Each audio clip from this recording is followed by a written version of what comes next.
நாட்டை ஆண்டு 5 வருஷம் குட்டிச்சோறாக்கிட்டார். 5 ஆண்டு காலம் நம்முடைய தமிழ்நாட்டு மக்களுடைய வளர்ச்சியை இன்றைக்கு இவரால் முடக்கப்பட்டு விட்டது.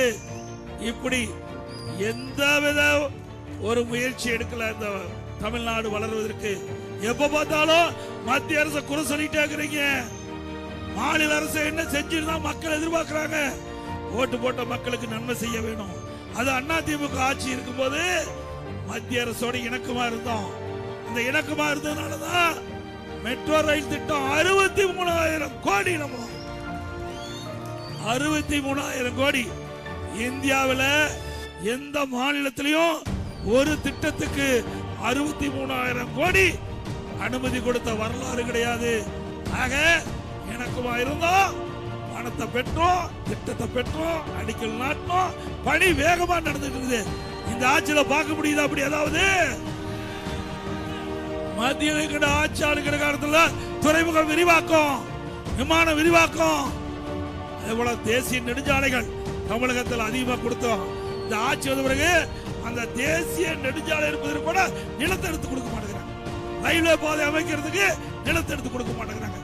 இத்தனையும் செஞ்சுட்டு மத்திய அரசு மீது பழி சுமத்துறாங்க.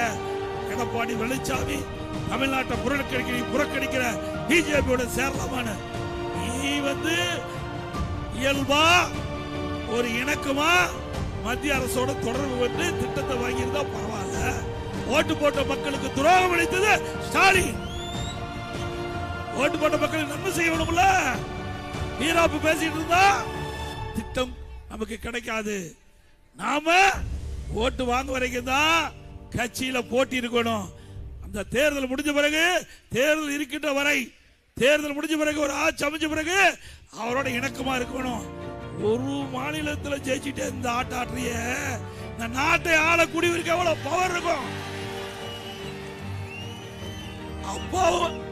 அப்பாவும் மகனும் காலில் நடக்கல, தலையில் நடந்துட்டு. இந்த நாட்டுடைய பிரதமர், பாரத பிரதமர் நரேந்திர மோடி அவர்கள் 3வது முறையாக நாட்டின் பிரதமராயிருக்கார். உன்ன போல இந்த தேர்தலோட திரு ஸ்டாலின் முடிவு கட்டிக்கிட்ட. தேர்தல் ஸ்டாலினுக்கு முடிவு கட்டுவீங்களா?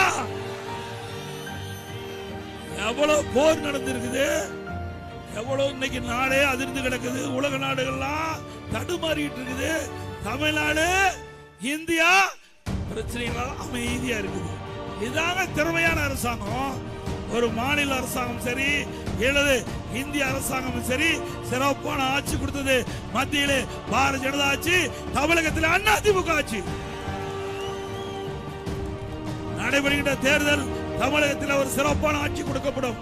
மத்தியிலே வலிமையான ஆட்சி, தமிழகத்திலே வளமான ஆட்சி. அதுதான் எங்களுடைய நிலைப்பாடு. அதை இந்த தேர்தல் மூலமாக திமுக கூட்டணியை வீழ்த்தி அண்ணா திமுக தலைமையில் அமைக்கப்பட்ட தேசிய ஜனநாயக கூட்டணி அதிக இடங்களிலே வெல்லும். தனி பெரும்பான்மையோட அண்ணா திமுக ஆட்சி அமைக்கும். திரு ஸ்டாலின் அவர்களே, ஆட்சியில மக்கள் என்ன பலனை கண்டாங்க? விலைவாசி உயர்வு, ஏழை மக்கள் பாதிச்சுட்டாங்க.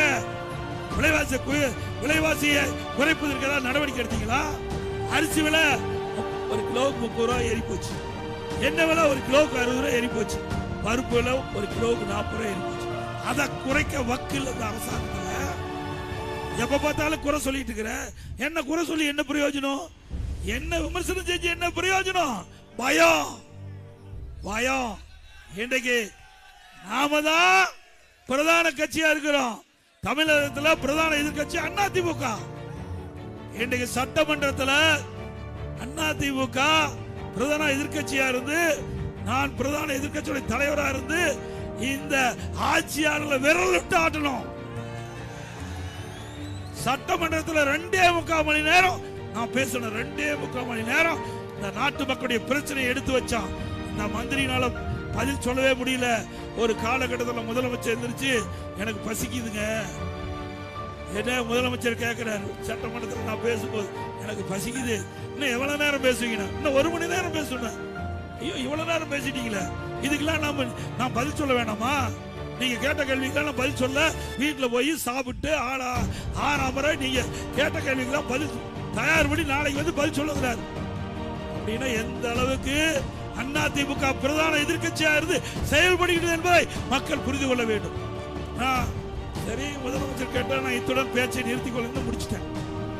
இப்படி அதிமுகவை பொறுத்த வரைக்கும் நான் மட்டுமில்ல, எங்க தொண்டன், என் கூட்டணி கட்சி தலைவர் தொண்டர் அத்தனை பேரும் திறமையானவர்கள்.